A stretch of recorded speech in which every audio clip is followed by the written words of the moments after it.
Hello students. तो आज हम लोगों का टॉपिक है effect of dilution on molar conductivity and Kohlrausch law. Alright, तो फर्स्ट ऑफ ऑल लोग स्टार्ट करते हैं इफेक्ट ऑफ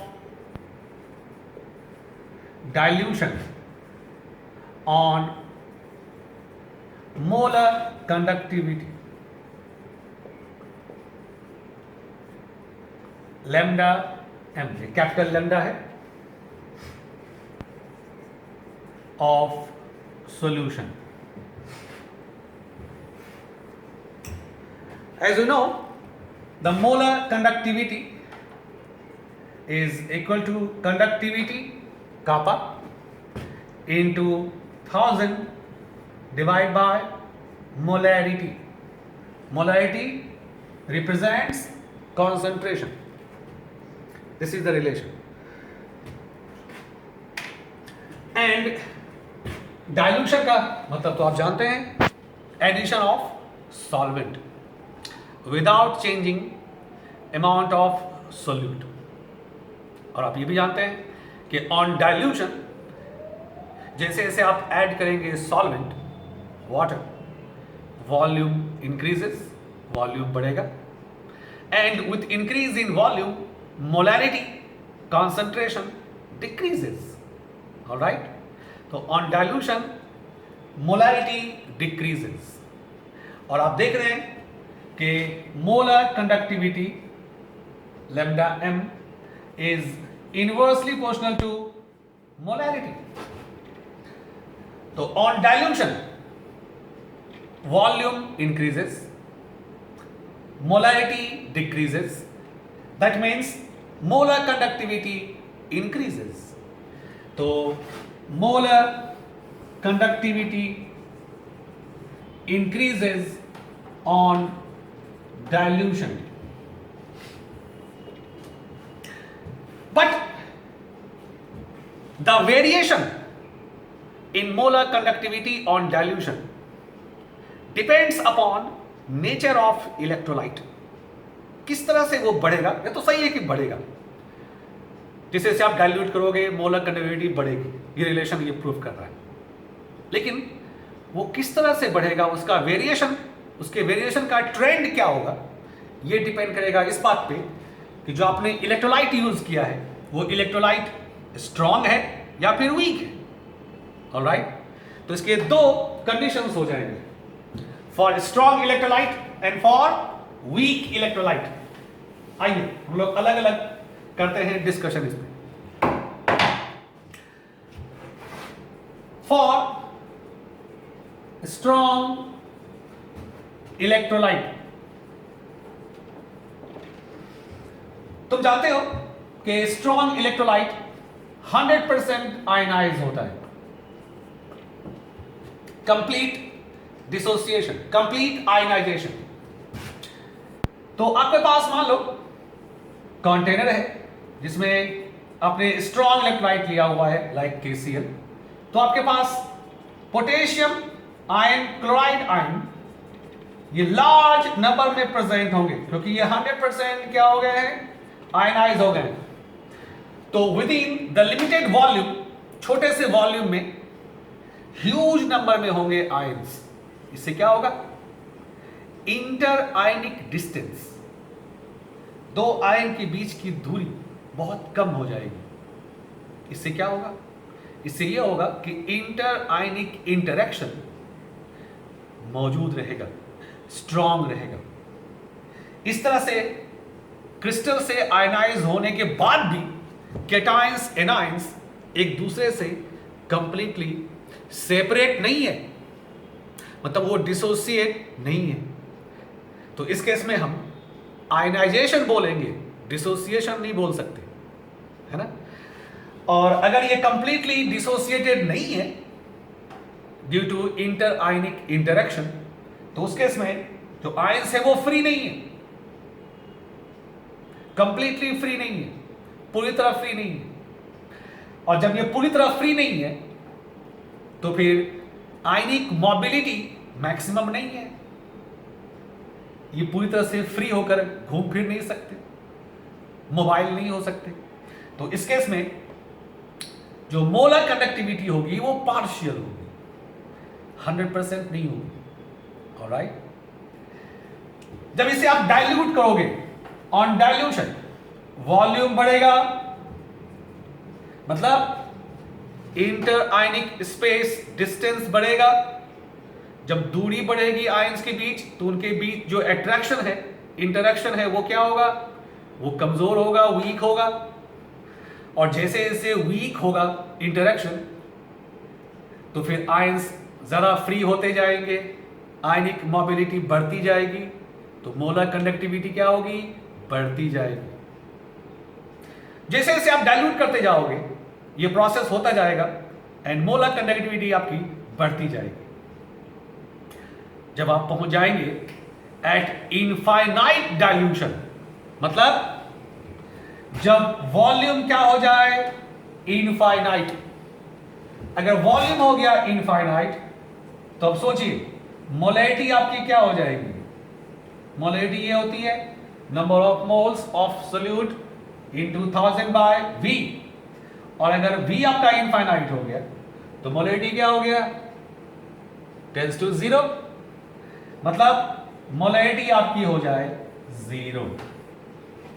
तो एट इनफाइनाइट डाइल्यूशन और 0 कंसंट्रेशन, जब इस कंडीशन में आप पहुंच जाएंगे तो क्या होगा, आयंस एक दूसरे से इनफाइनाइट डिस्टेंस पे हो जाएंगे। और जब डिस्टेंस हो जाएगा इनफाइनाइट, तो फिर आयंस हो जाएंगे कंप्लीटली फ्री, मींस 100% होगी आयनिक मोबिलिटी। आयंस कंप्लीटली हो जाएंगे डिसोसिएट। इस कंडीशन में जो मोलर कंडक्टिविटी होगी वो होगी मैक्सिमम। इसे हम बोलेंगे लिमिटिंग मोलर कंडक्टिविटी। क्या बोलेंगे, लिमिटिंग मोलर कंडक्टिविटी।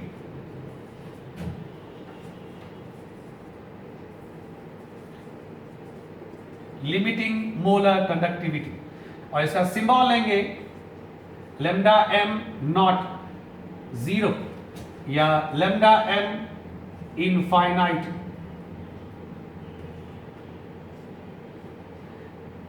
ये कर रहा है रिप्रेजेंट 0 कंसंट्रेशन, ये कर रहा है रिप्रेजेंट इनफाइनाइट डाइल्यूशन। बात है कि ऐसा कब होगा, जब आप कर देंगे इनफाइनाइट डाइल्यूट, और इस कंडीशन में आपका इलेक्ट्रोलाइट हो जाएगा कंप्लीटली डिसोसिएट। ऑलराइट, जब इस कंडीशन में पहुंच जाएंगे, मैक्सिमम हो गया कंडक्टिविटी, मोलर कंडक्टिविटी।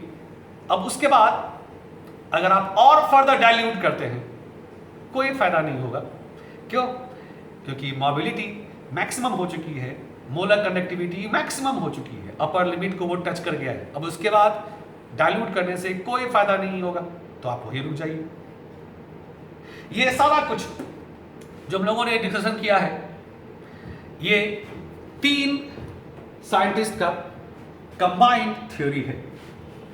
और इन तीनों साइंटिस्ट ने, जिनका नाम है हकेल, डिबाई एंड ऑनसेगर, इन तीनों ने मिलकर एक इक्वेशन दिया है, combined equation. Huckel, Debye, Onsager equation है फॉर मोलर कंडक्टिविटी। जाहिर है कि ये इक्वेशन फॉर स्ट्रॉन्ग इलेक्ट्रोलाइट के लिए। ये इक्वेशन है lambda mc molar conductivity at any concentration c is equal to lambda m not limiting molar conductivity minus a under root c। यहाँ a आपका हो गया constant, and this constant depends upon nature of solvent, that is viscosity. आप जानते हैं viscosity causes resistance, तो ये resistance factor है a, और c आपका हो गया कंसंट्रेशन मींस मोलैरिटी। ये इक्वेशन है। इस इक्वेशन को थोड़ा हम चेंज कर दें तो ऐसे लिख सकते हैं,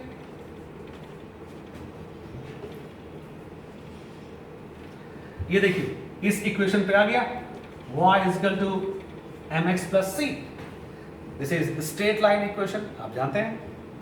तो अगर हम x एक्सिस पे लें under root C, under root concentration molarity, y पर लें molar conductivity at that concentration C, तो ग्राफ कैसा आएगा आपको? स्ट्रेट लाइन आएगा with slope minus a, this is slope, tangent tan theta, and this is intercept lambda m naught। तो देखिए आपको ग्राफ इस तरह से आएगा।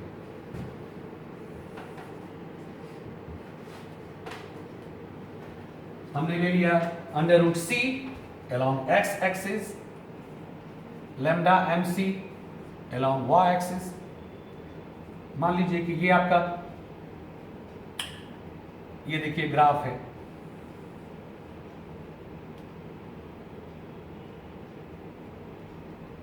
This point represents lambda m naught or lambda m infinite, and the slope is minus a। ये graph क्या देखिए प्रूफ कर रहा है? ये ग्राफ प्रूफ कर रहा है कि ऑन डाइल्यूशन, जब आप डाइल्यूट करेंगे तो कॉन्सेंट्रेशन क्या होगा? डिक्रीज होगा। आपको इधर से इधर आना है, राइट टू लेफ्ट। तो जब आप डाइल्यूट करेंगे कॉन्सेंट्रेशन घटेगा। देखिए मोलर कंडक्टिविटी क्या हो रही है? बढ़ रही है, और बढ़ते बढ़ते देखिए वो कहां पहुंच गया? पीक तक पहुंच गया। ये पीक है, ये देखिए almost zero concentration, infinite dilution ये कर रहा है रिप्रेजेंट। इसके बाद ये ग्राफ रुक जाएगा। हमने इसको डॉटेड लाइन से बस इससे मिला दिया है ग्राफ पूरा करने के लिए। इनफैक्ट ग्राफ यहां रुक गया है ना? ये ग्राफ है for strong electrolyte according to Huckel Debye Onsager equation. अब बारी है वीक की, तो आइए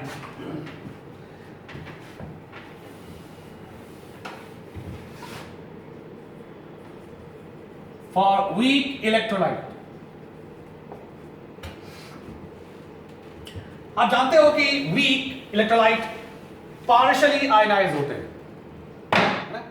एग्जाम्पल के लिए अगर हम कोई वीक, वेरी वीक इलेक्ट्रोलाइट लें, जैसे हमने एसिटिक एसिड ले लिया, तो आप जानते हो कि ये बहुत ही कम आयनाइज होगा।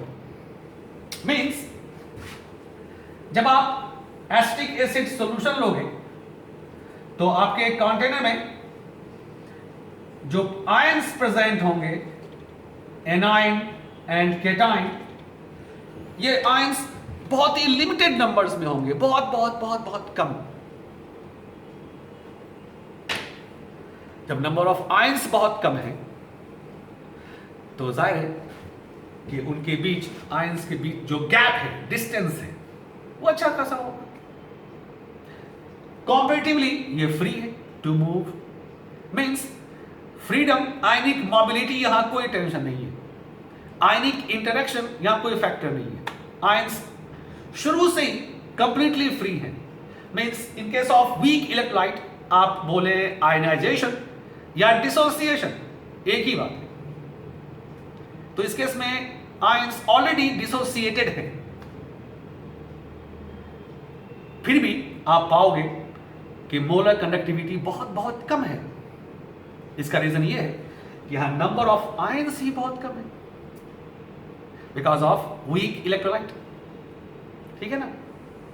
तो due to very few small number of ions, molar conductivity शुरुआत में बहुत बहुत बहुत कम होगी, नेग्लिजिबल।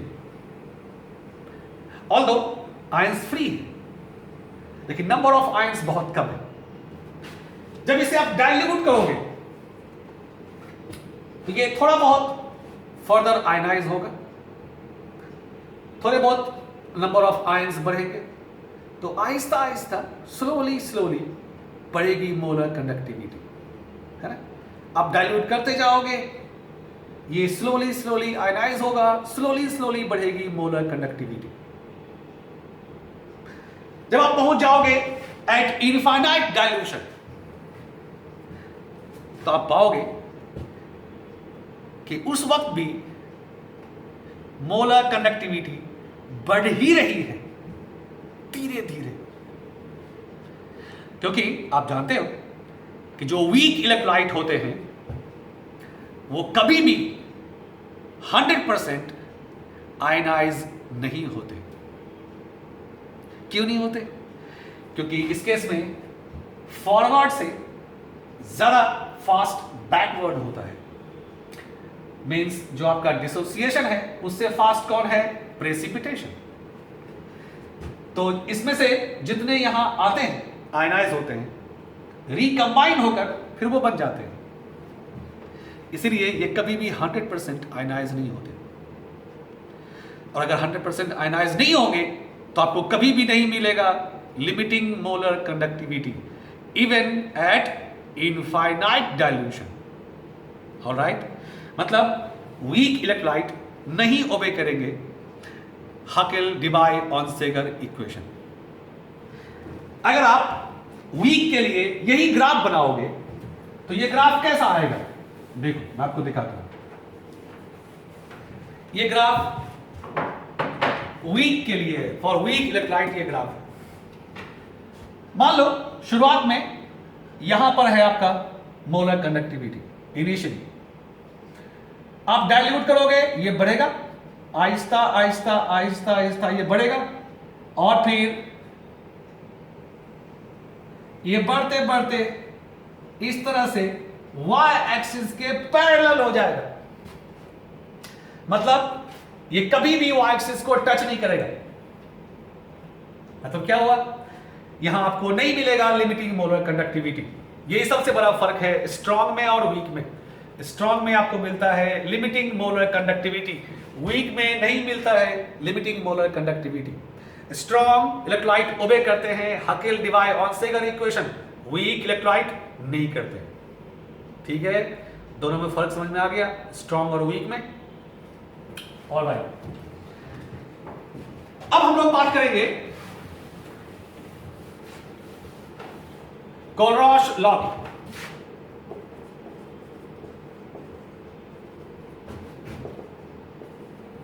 कोलरॉश लॉ ऑफ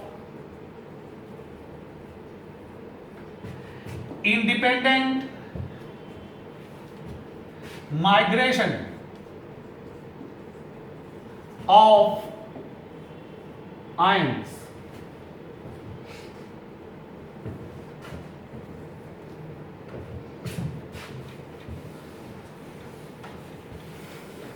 बहुत ही सिंपल लॉ है ये लॉ कहता है कि आपके पास जो इलेक्ट्रोलाइटिक सॉल्यूशन है उसमें इलेक्ट्रोलाइट स्ट्रांग है या वीक है, जो भी, ये तो पक्का है कि जब आप पहुंचेंगे एट इनफाइनाइट डाइल्यूशन तो उस केस में जितने भी आयंस होंगे, केटायंस, एनायंस, वो सब के सब कंप्लीटली फ्री होंगे, डिसोसिएटेड होंगे, वहां इंटर आयनिक इंटरेक्शन नहीं होगा। ये तो पक्का है। अगर आप स्ट्रॉन्ग लेंगे तो वहाँ 100% आपके पास केटायंस एनायंस होंगे क्योंकि वो 100% आयनाइज होते हैं। वीक लेंगे तो आपके पास पार्शियल होंगे, 80% होंगे, 70% होंगे, 90% होंगे, depending upon strength of electrolyte. जो भी होंगे, जितने भी आयंस होंगे, cations anions, eight infinite dilution, वो सब कंप्लीटली फ्री होंगे।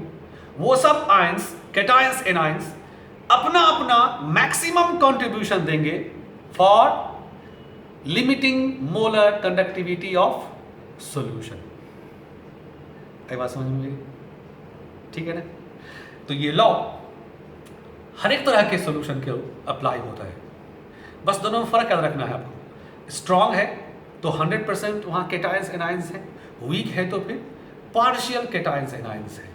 जितने भी हैं, जो भी हैं, वो सब कंबाइंड होकर आपको देते हैं limiting molar conductivity for solution. यानी आप ऐसे बोल सकते हैं, according to Kohlrausch law, the total limiting molar conductivity of a solution is the sum of limiting molar conductivities of all cations and all anions present at infinite dilution, whether the electrolyte is strong or weak. आई बात समझ में? तो हम लोग इसको symbolically ऐसे दिखाते हैं। मान लीजिए कि लैम्डा एम नॉट ये आपका होता है limiting molar conductivity for solution, ये आपका सॉल्यूशन के लिए है, is equal to nu plus ये मान लीजिए नंबर ऑफ केटाइन है, स्मॉल लैम्डा प्लस नॉट ये limiting molar conductivity for cation है, प्लस न्यू नॉट ये नंबर ऑफ एनाइंस है, into small lambda minus naught ये limiting molar conductivity for anion है। ये कोलरॉश लॉ है आपका। मैं आपको लिख दे रहा हूं, न्यू प्लस आपका हो गया number of cations, nu minus हो गया number of anions, lambda plus naught हो गया आपका limiting molar conductivity for cation, and lambda minus naught आपका हो गया limiting molar conductivity for anion. This is Kohlrausch law, very simple. मैं आपको एग्जांपल से दिखाता हूं।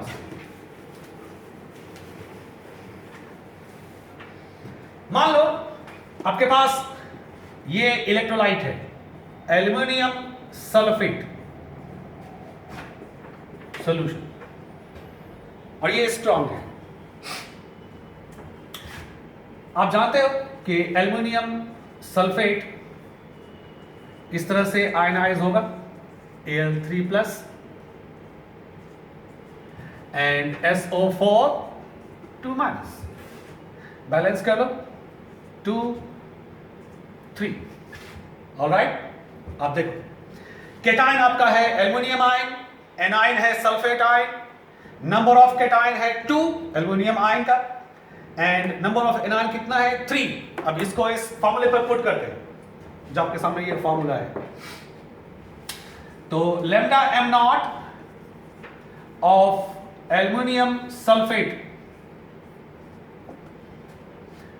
नंबर ऑफ केटाइन कितना है 2, into limiting molar conductivity of aluminium ion plus number of anion 3 into limiting molar conductivity of sulphate ion.